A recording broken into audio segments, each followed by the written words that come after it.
Welcome to the Christian Business Concepts with your host, Harold Milby. Christian Business Concepts is dedicated to guiding companies and business owners in becoming effective, efficient, and successful through God's Word and godly principles. Now, here's your host, Harold Milby. I'm so glad that you've joined me for today's podcast. And, I'd like to talk to you today about how you can multiply yourself through leading by example. There's nothing worse than working for a person who is a do as I say and not as I do type person. Resentment and bitterness begin to deteriorate the morale within a company or a church or an organization. And, we see this today with politicians. They expect us to live by certain rules when they themselves don't. No wonder people trust politicians less than just about any other profession. When General George C. Marshall took command of the infantry school at Fort Benning, Georgia, he found that the post was pretty run down generally. And rather than issue orders for specific improvements, he just simply got out his own paintbrushes, lawn equipment, all that kind of stuff. And he went to work on his personal quarters. Well, the other officers and the other men that came, and saw what he was doing, they began to do the same thing. And it wasn't too long before Fort Benning was really in good shape, brightened up, looked great. And I'm talking about leadership by example. The quickest way to lose your credibility is to ask your employees or volunteers or something to do things that you're not willing to do. Recently, I say recently, it's really been in the last few years, I was given the additional responsibility of overseeing our warehouse managers and our warehouse operations that were in Indiana and California. And one of the things that I did that first year to build my credibility was to come and help the managers and his team do the annual inventory count. Now, it takes about 3 days to do this, and it's done in August, and temperatures inside the warehouse that month can get up as high as 100 degrees. And to say I did not want to go is an understatement. Though, I didn't go all 3 days, but I did show up each morning, and I worked about 6 to 7 hours with them. Well, I later found out from the warehouse managers that the employees talked about this for a week. They couldn't believe that I would come and actually do inventory with them. But I wanted to lead by example. Mahatma Gandhi, most people know who he is and who he was, but he said one time, be the change you want to see in the world. Employees need something to benchmark against.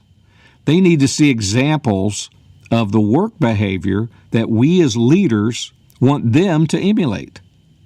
In 1 Timothy chapter 4 and verse 12, it says, he was talking to Timothy, Paul was, and he said, let no man despise thy youth, but be thou an example of the believers in word, in conversation, in charity or love, in spirit, in faith, in purity.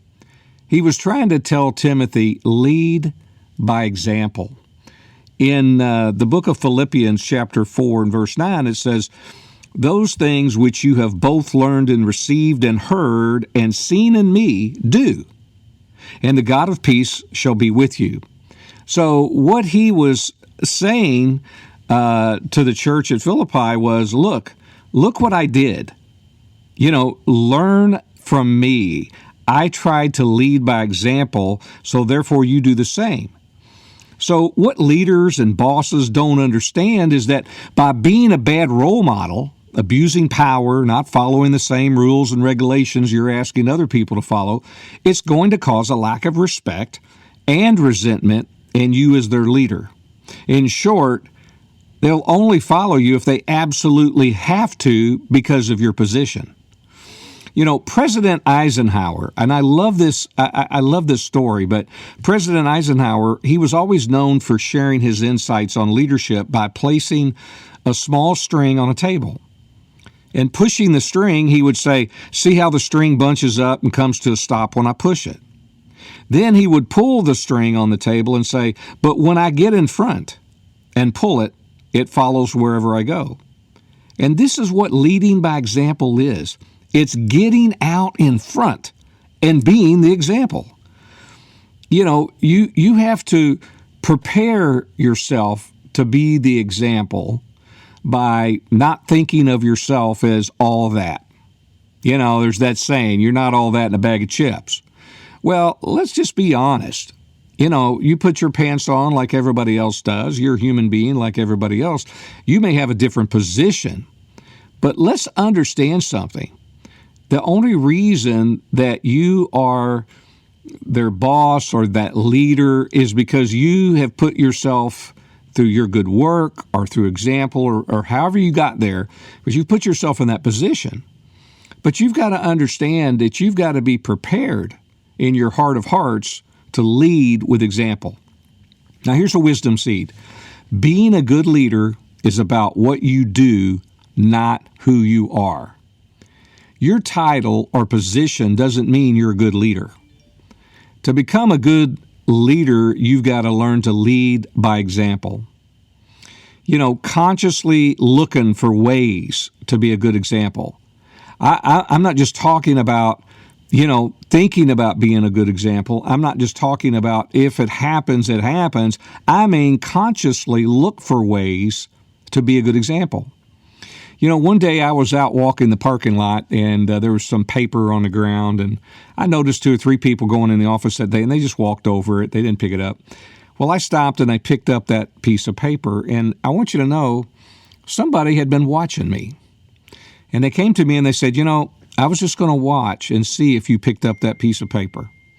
And sure enough, you know, they told other people, but I didn't do it for that reason. I just did it because it was an opportunity for me to be a good example, whether people were looking or not. I didn't know they were looking, but I just did that because I felt like that's what I needed to do. So, you know, prepare yourself by consciously looking for ways to be a good example. You can also prepare yourself by assessing whether you've been a good example up to this point. Look back in your past. Have I been a good example? Ask yourself that question. And you can prepare yourself by making a long-term commitment to lead by example. So what are some of the things that you need to strive to be an example of in order to multiply yourself? Well, this first one is one that I love to talk about.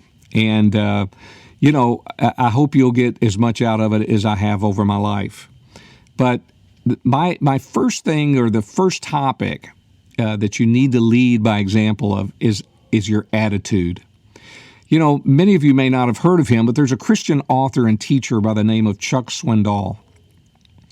And he has this saying, or actually a quote, I should say, that I read in one of his books. It says, the longer I live, the more I realize the impact of attitude on life. Attitude to me is more important than education, than money, than circumstances, than failures, than successes, than what other people think or say or do. It's more important than appearance, giftedness, or scale. It will make or break a company, a church, or even a home. The remarkable thing is that we have a choice every day regarding the attitude we embrace for that day.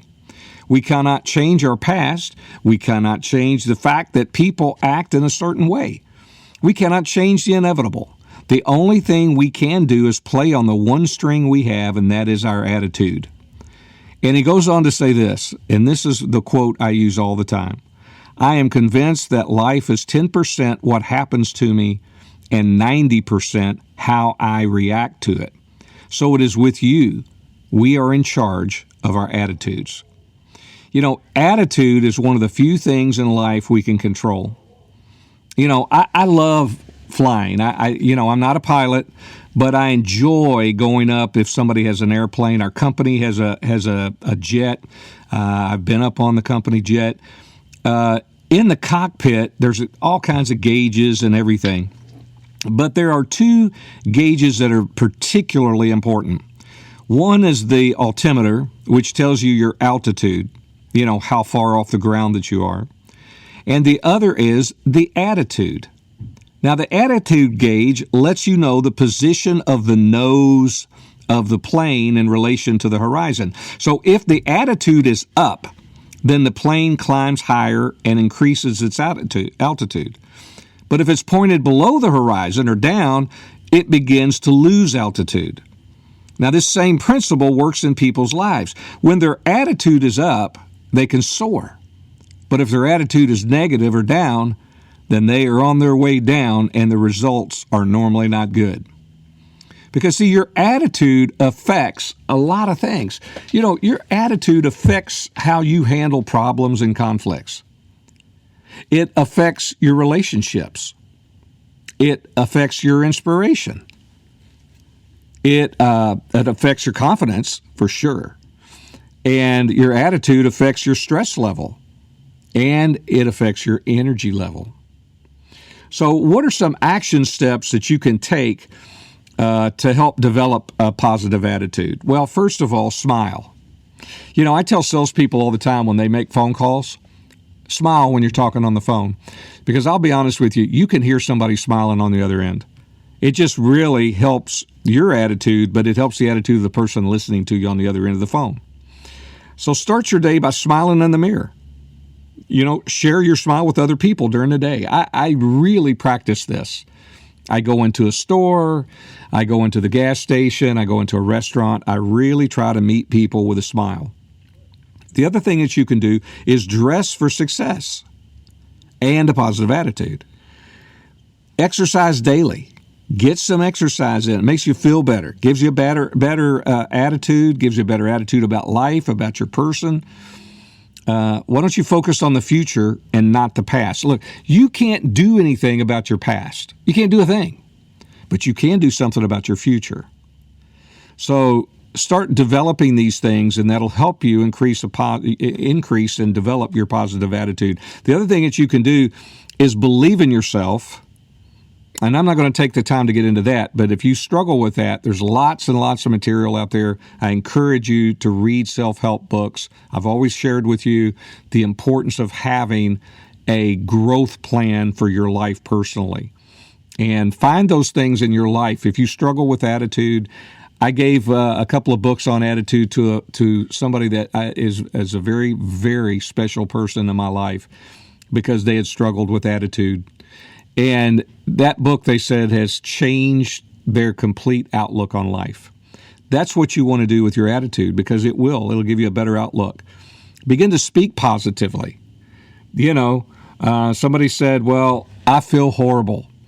And the other person said, well, you ought to say things more positive. And the person looked at him and said, okay, I'm positive I feel horrible. Well, that's not what I mean when I say speak positively. I mean actually be positive in how you speak to people, and what you're doing, and then practice positive thinking. Reward yourself for accomplishments from time to time. We don't do that enough. When you have accomplishment, reward yourself. Do something special.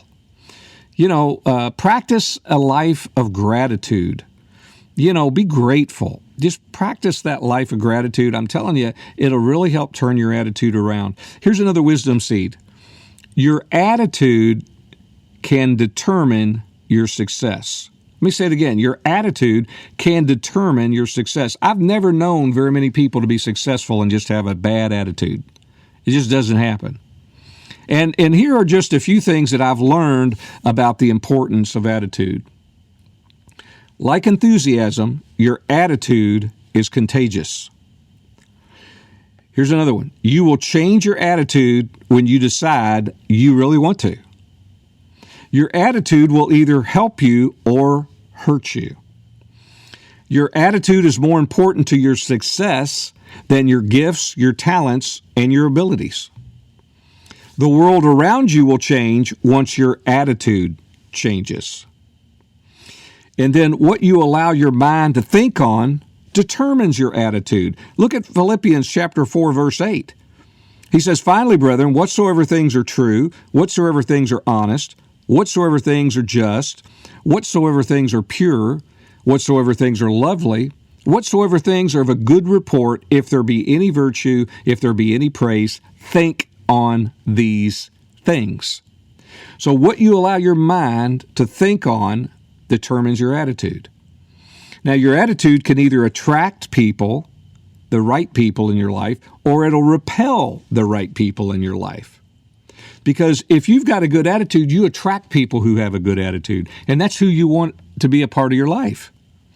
Now, your attitude can help determine the level of favor that you receive, not only from the Lord, but from other people. Your attitude will never change until you see the benefits that your attitude will bring. That once you change that attitude, if you can't see the benefits of having a positive attitude, you'll never change your attitude. Now, you've got to examine and adjust your attitude on a regular basis. I mean, listen, I'm not going to tell you that there's not days when I have a really bad attitude. Happened to me the other day. And somebody sent me a meme and texted me a meme, and it was really kind of funny. And I sent them a text back, and I said, hey, I needed that. I just kind of had a bad attitude, for a couple of hours, and I needed to shake it off. So, you've got to be willing to recognize that sometimes you're going to have a bad attitude. You got to adjust it every day on a regular basis. Your attitude can be controlled by your emotions, or your emotions can be controlled by your attitude. Let me say that again. I used to teach this when I was a pastor. Your attitude can be controlled by your emotions, or your emotions can be controlled by your attitude. Here's another thing. My attitude towards others will determine their attitude towards me. That is huge. That's huge. Here's a wisdom seed. Wrong focus creates wrong attitudes. If you're focused on the wrong thing, you're going to have the wrong attitude. And lastly, your attitude can and should be an inspiration to those you lead and those around you. In Joshua chapter 24, verse 15, it says, "And if it seem evil unto you to serve the Lord, choose you this day whom you will serve, whether the gods which your fathers served that were on the other side of the flood, or the gods of the Amorites, in whose land you dwell. But as far as me and my house, we will serve the Lord." And Joshua inspired the people because of the way he lived, the way he led. And he inspired the people to turn from idols and false gods to serve the one true and living God. He did that because he was leading by example. And as a leader, you will either let other people's attitude affect and change your attitude, or you will decide to affect and change other people's attitudes with yours. As a leader, you will experience a wide range of attitudes possessed by your employees on any given day. Train yourself to protect your attitude. So if you're going to lead by example, that first thing you've got to lead by is your attitude. The second thing I would say that you need to be a leader in and to lead by example is in being organized or organization. A disorganized office is a sign of a disorganized mind. I mean, I really believe that, and I've had to struggle with that at times. Disorganization causes you to be less effective and less productive. With all of the technology, the smartphone apps and software on the market, there's really no reason for being disorganized anymore. And I will encourage every single one of you that are listening to this podcast to purchase a book called Getting Things Done. It really changed my work life, and it helped me to be much more efficient and effective and to get a whole lot more done during the day than I ever had before. So let me say this about being organized. You don't have to be a natural. I'll be honest, when I first got into the business world, I was not naturally an organized person. But I had to learn to be organized. I had to learn. And I'll share this wisdom seed with you. Being organized can be learned. Being organized can be learned. Being organized eliminates stress and agitation. If you're organized, it helps you to prevent errors. If you're organized, it will require you to make tough decisions. But when you make those tough decisions, you'll find out that you've become more efficient and more effective. You know, I have a new operations manager in the division that I run, and he is really good about being organized. And I watch him in amazement sometimes, because at one point I was heavily involved on the operations side. That's not my forte. That's not necessarily what my gifts are, but it's something I had to do for a period of time. And I just wasn't naturally organized. This guy is naturally organized, but he's taught himself how to do this. And he's got great experience on the operations side. But he's had to make tough decisions. And to make those, once you make those tough decisions, it really helps things run smoothly. You become more efficient. You have less errors. So don't be overly critical of yourself if you lack some natural abilities and talents to be an organized person. Becoming organized is just going to require you to be disciplined. I mean, that's what you're going to have to do. You're going to have to discipline yourself to make sure that you're organized. If you're not operating off a to-do list, and I would encourage you to get an app or something on your smart device. That way it's always with you. My cell phone is by the bed all the time, and there are times that I wake up at 2 or 3 in the morning with 2 or 3 thoughts. And I don't want to forget those thoughts. I'll pull my phone out, and I know, it lights up, and my wife wakes up. What are you doing? She doesn't even ask anymore. She knows. And I just type that in. Then I can relax and go back to sleep and not worry about it, because now I know it's going to get done. It's on my list. I encourage you, work off of a to-do list. Now, follow these important steps if you're going to keep organized. First, use schedules and deadlines. Give yourself deadlines to get things done. I like to try to get the hardest things done first. Doesn't always work out that way, but I like to try to get those done and out of the way. But you got to use a schedule, and you've got to have deadlines on those schedules.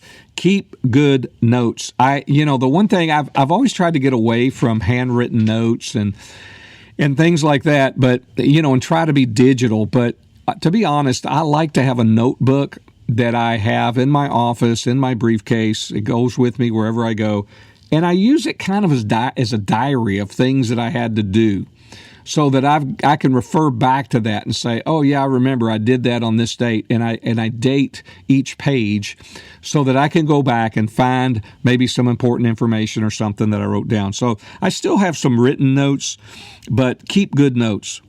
The other thing is you've got to declutter regularly. You can't do it once a year. I typically at the end of the week, I'll get in there and my desk will be nice and straight and ready for Monday morning. So you just have to declutter on a regular basis. And then the next thing, I encourage you to develop processes and systems. Processes and systems are one of the greatest things you could ever develop, and I encourage you to do that. And then learn to prioritize. You've got to have that opportunity in front of you to look at those things. That's why I say work off a to-do list. Work off that to-do list and then go down through there and prioritize. If you want to number them, color code them, give them letters, however you want to do it, that's up to you. But let me encourage you, make sure that you're prioritizing that list. Now, there's going to be times when you have a list and you work off of that list for 2 or 3 days, and then all of a sudden you get away from it. Go back to it. It's okay if you fail, but don't just continue in that failure. Change, go back to it, make sure you're working off your to-do list again, and continue to do that each and every day. I'm telling you, you'll feel more productive, you'll feel more efficient in what you're doing, you'll feel like you're not making as many mistakes because you've got things really organized. So even if you're not organized naturally, begin to work through that in your own personal life. Get some books on it. Like I said, Getting Things Done is a great book. I encourage you to get that and read that. But anyway, try to get organized. So today in today's podcast, we talked about leading by example in these two areas. We talked about attitude, and we talked about being organized. In the next episode, I'm going to continue this, and we're going to talk about a few more things that you need to lead by example. But that's all we have time for in today's broadcast. So be sure to tune in next week for part 2 of multiplying yourself through leading by example. Until then, remember, Jesus is Lord, and He wants you blessed. Thank you for tuning into this week's Christian Business Concepts podcast. Go to ChristianBusinessConcepts.com for more information and resources. Be sure to check out other podcasts that will help you take your business and your personal life to a whole new level of success.